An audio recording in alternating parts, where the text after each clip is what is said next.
What's up, Mr. Johnson? Hey, how you doing? How you doing, man? What's going on, dude? Pleasure. Got the baddest man in the land here. Oh man. You got a trip to Ohio coming your way this summer, man. Congratulations. Yes. Oh man, appreciate it.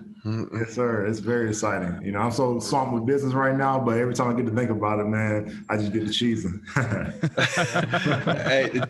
Hey, when you got that HOF behind you, boy, you walk into a room, you says, "No, I want triple now." You know, hey, Hall of Fame made everything triple. Like, no, I'm a Hall of Fame, but triple, man. But congratulations, man. You know, been a huge fan since Georgia Tech, and I'm just excited for you because it couldn't have happened to a better guy. You know, and you always talk about guys, you know, around the league, and you wish that would have never left. You know, it's like so many people. Something about the Detroit Lions, man. You left, Barry left. You two guys, anybody else can leave, but when you two guys left to leave, people literally was crying like, no. So, yeah, no, and I know, and I know what you mean, but you had to leave because your body was telling you to leave, and I've been there, done that. So, man, I'm just excited to have you on the show, and thank you for. Hey, it's such a pleasure to meet you, my dog. It is a huge pleasure, bro. Thanks. Now, I do want to ask. There is you know, we all know that during your playing days, you were a bad boy. The league hadn't really seen much like you. Size 6'5", 230, can run a 4.3. I think you ran a 4.3 at the combine in somebody else's shoes, if I'm not mistaken. That story's a little misconstrued, but it's been a good tale. So I was like, whatever. You know, I'll tell you, but yeah. But so there is a specific play, and I forget what year. Jim Schwartz was your head coach. You all were playing the Saints. You all were on the 3 or 4 yard line. And I've known guys to be double covered. But it's like you were on a punt return and there was a gunner there, and it was two guys standing like corners just defending you. Yeah. And I heard Chris Collinsworth say, I have never seen a receiver defended like this in all my years of football. What were your thoughts? If you remember that play, what were your thoughts when you saw two guys in front of you like that? I'm not sure if that was the first or second time I saw it. The first time I saw it, I was like, okay, I'm just gonna stand here because I know that ball ain't coming my way on this play. But then, okay, I'm like, after they did it again, I'm like, all right, if they don't keep on doing this, I'm like, Matt, like we've done this before. Just put some air up under it. Let me do it to him. Take him down that way. Your quarterback. Speak a little bit about Matthew Stafford. Obviously, you guys played together for years. He's on to kind of a new chapter of his career. He goes out to L.A. They're already kind of lauding him out in L.A., just kind of saying he's an upgrade from what they had in golf. Can you talk a little bit about Matt and playing with him? Man, I'm so happy for Matt, you know, to get the chance to, you know, go and have an immediate impact, but have a chance right away. And just thinking about that defense that's on the other side of him, you know, that's going to get him the ball more times than he will usually have it throughout the season. And I know from playing with Matt, like, hey, the more times we got the ball, the more chances we got to win. I mean, our record might say something different, but I know in all the games whether we were coming back or what have you, you know, the more time the balls is Matt's hands, the more comfortable he is and the more plays he's going to make. And I look forward to seeing him more so. Sean Jefferson, his son, Van Jefferson, is a receiver number 12 out there. Mm-hmm. So I'm super excited because Van was at practice watching us, you know, so I'm excited to see Sean Jay's young blood be out there playing with Matt. So, you know, it's we all have a life after, you know, and we do things to reinvent ourselves. And I see that you're reinventing yourself in a couple of different ways. Dancing with the Stars, snowboarding, skiing, and all these things. You know, I am so afraid to go skiing, and I was so afraid to do Dancing with the Stars. They asked me to do it, and I was like, oh, no, I'm not doing that. You turned it down? Yeah, I turned it down because it's like, and because after watching Clyde Drexler do it, I'm like, you know, I'm a little bit way older and retired than Mr. Johnson here. So I was like, that was so crazy. Robert, how tall are you, man? I'm 6'9". See, I'm 6'5". And you know what the term is, being salty in your knees on the show, and it just means like kind of being squatty but not noticing, not too noticeable. You know, and you're 6'9", and these dancers are 5'2", 5'3", 5'4". Yeah. You might get one that's 5'6". My partner was like 5'4". So they're gonna be hugging your waist. It's awkward as hell. So hey, yeah, we know exactly. Then you got, and my wife been like, you got to grab her where? You got to do what? I'm like, no, that's not happening. I have that conversation going in. You can't. Even being with LA, I had a chance to do a TV show, and it's like, oh, I got to kiss the girl. She's like, oh, no, you can't do that. No, you can't go on that show. So, to be able to have to be that intimate with another female, I know your wife was at every practice. I know she was at every show. Said it like, I had, funny thing about that, I had Lindsay over, her, I think is her husband at the time. Yeah. They came over to the house when we first was about to start the show, and she's like, she's up front. She was like, hey, there's going to be times when, you got to put your hand on my ass, you got to be there. You got to be real. I'm like, I'm glad you said this in front of my wife so that when it happens. You were there for this, honey. We had this conversation. Yeah. I don't know the answer to this question. I feel like I should. Who gave you the nickname Megatron? Because I will argue that's still probably the best nickname in sports. It is. Roy Williams. Was it 07 was my rookie year? The first Transformers came out that year, I believe. Yeah, I think that's right. It just kind of fell on me. It's like, dude, you big, fast, strong. You like Megatron, and I'm like, dang, man, that's the bad guy. I'd rather be Optimus, the good guy. But I'm like, that's all right. I'll be the bad guy to the defense all day. Yeah. So yeah. It's always crazy how you try to track back to who nicknamed you what, and so everybody has like, oh, this was given me, but I'm glad you know exactly, because some days I had to wonder who gave me the name Big Shot Bob, because we had Shaq on here. He said, "Oh, I gave it to you." He tries to claim everybody's nickname. He don't care. I'm like, hold on, dude. I had that name before I got to the Lakers. Now you might have said I was Big Shot Bob when I was jaying you up when you was in Orlando, but but it's always a great thing when someone else gives you a nickname. I tell these guys now, "Oh, you come in with a nickname? Why is that your name?" Because that's what the nickname. No, dude. You've made it when someone's giving you a nickname. And for you have the best nickname like Megatron, it's amazing, because I guarantee you there's people that don't even know your real name. I was about to say that. That's my concern half the time. Like, you probably don't even know my name.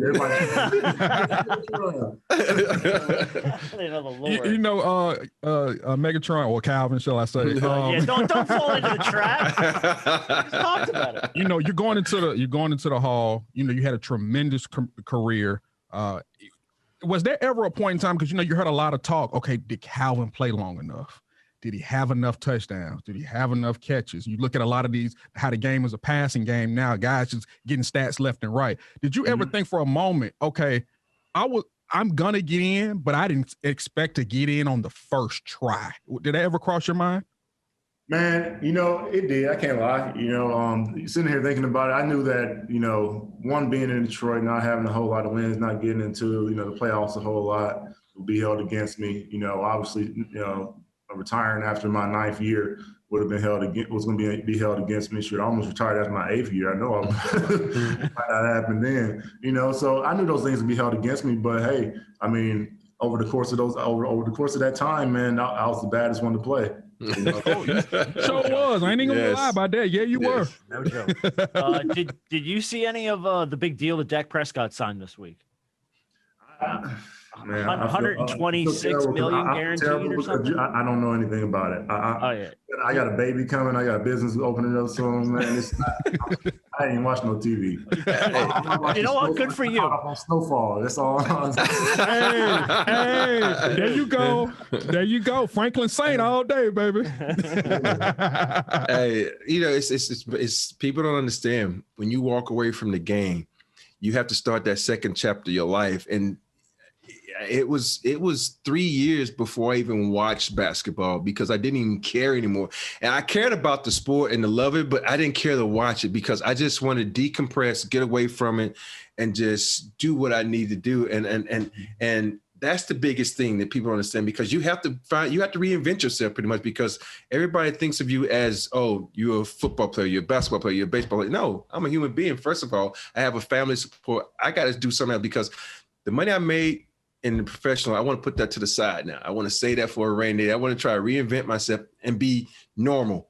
because I consider when you play a professional sport, you're not normal. You something else. You're in a whole different category because normal people go to 9 to 5. Normal people do this. Now you got to do this. Do you want to do this? And you got to find what fits for you because you just don't want to be, me personally, I just didn't want to be that figurehead for some company where you're sitting there like, I really don't have a job. I wanted to reinvent myself and do something fun. So I did different things, sports rehabilitation clinics, I did, gyms and stuff like that. So, but what businesses and what have you aligned yourself with? Because I want to see if you want to talk about this one business that everybody's getting into. So what have you attached yourself to?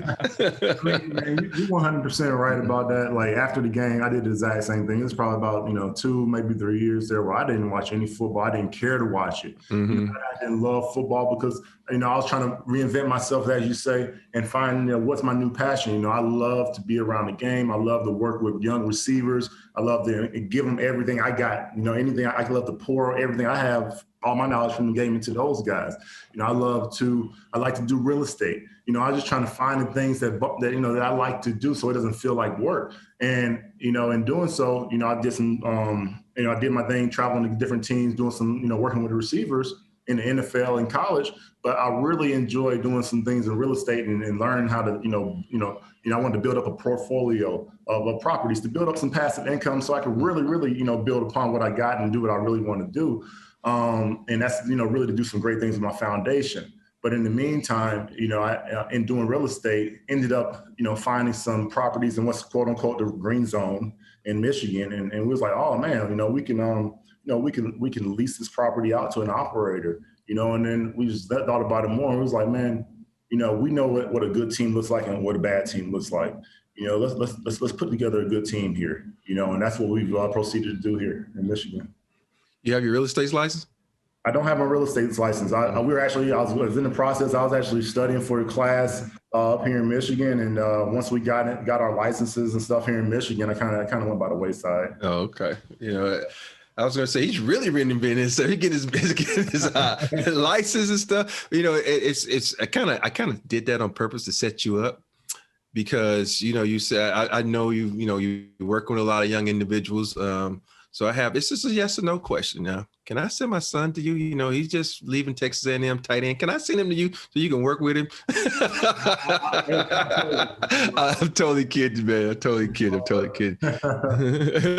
Here in Atlanta, we got a bad boy in a Falcons jersey by the name of Julio Jones. And, yes, not as tall, but stature-wise, speed-wise, right on par with you. When you look at his game, you look at the way that he moves and you look at the way that defenses look at him, what are you looking at when you see him? How much of him how much of you do you see in him? Man, I was a huge fan of Julio first and foremost when he was at Alabama, just seeing he's just a workhorse. He's thoroughbred. That's what they used to call me in Detroit, thoroughbred. That kid right there is a true thoroughbred, man. Love to watch him play, love his grind, and I got to meet him and talk to him and kind of learn some of the psyche and stuff when I got to spend some time, a short little bit of time when I went down to the Falcons a couple of years ago. So, big fan of the kid, a big fan of people, and actually even more so when I meet him in person, So I can't sing the kid's praises enough. He's done great things. We've seen it. We've all seen it. And I look forward to seeing him again. That's great. On the field this year. Listen, man, we appreciate your time. We know it's been a little bit of running around back and forth and stuff, but we very much appreciate it. Have you thought at all about kind of what your speech is going to look like this summer, or the furthest thing from your mind, or what?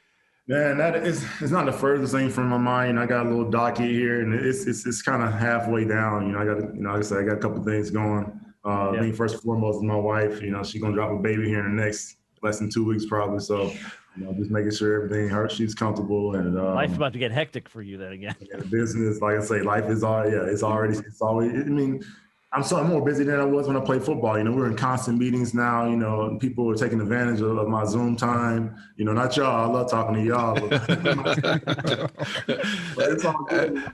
Running the business, especially in the industry that we're in now. It's like I say, it's not work because it's always on the up and up. It's current, and we're steadily progressing. So. I do want to say one more thing. I want to thank you because it was some years ago. My brother was in high school. He got invited to your receivers camp, at Sandy Creek, and he told me he came home with a signed football. He said, bro, I got to meet Calvin Johnson. I was like, word? I said, Megatron? He said, yeah, I got invited to his camp. So, I'm 30, he's 28. So he's way, way out of high school, but he sang your praises of how you would teach the guys and teach them technique and just watching you. So I just want to salute you. And I say, I appreciate you for that. Oh, thank you, man. Yes. That's all. Like I said, man, I just want to pour everything I got into these guys. I ain't got nothing to hold back, man. Hey, you always love a guy who gives back, and you see where Cam had the situation where he tried to give back, and you had guys like that. But yeah, I know if you ever have this, nobody's ever gonna say that. I'm like, dude, this is Megatron. You can't say nothing to him. Just with the name alone, Megatron is going to intimidate people to even say anything. So, but I want to say thanks for all that you're doing. Congratulations on going in the Hall of Fame. More importantly, when you go into the Hall of Fame, everybody's pulling at you. And I'm so honored that you took this time out to come on the show. And I got to meet a guy I always pick #1 in my fantasy football league. So I'm just happy, man, that, I got a chance to see the brother eye to eye and say thank you. And hopefully down the road, we can see each other live. And, like I said, if you ever need me for anything, man, I'm here for you. I'm a phone call away. Much appreciated, man. You out in Cali? I'm in Cali right now. Yes. But I have a home in Houston too. So I go back and forth. Okay. Well, next time, we ain't traveling much now, but I like to spend a lot of time out there, especially now I'm in the industry. So I look forward to when I get out there, I'll ring you up for something. All right. Well, I just say this: if you go snowboarding, I'm just going to sit by the fireplace and wait on you to get back, man. That's what I'm gonna do. He's all the way out. I missed it this year. I haven't been on the mountain. Like I said, we ain't traveling, but I can't wait to get back on the mountain. Stay safe, my brother, man. Congratulations. Much love, much success. Yes, sir. Y'all be blessed.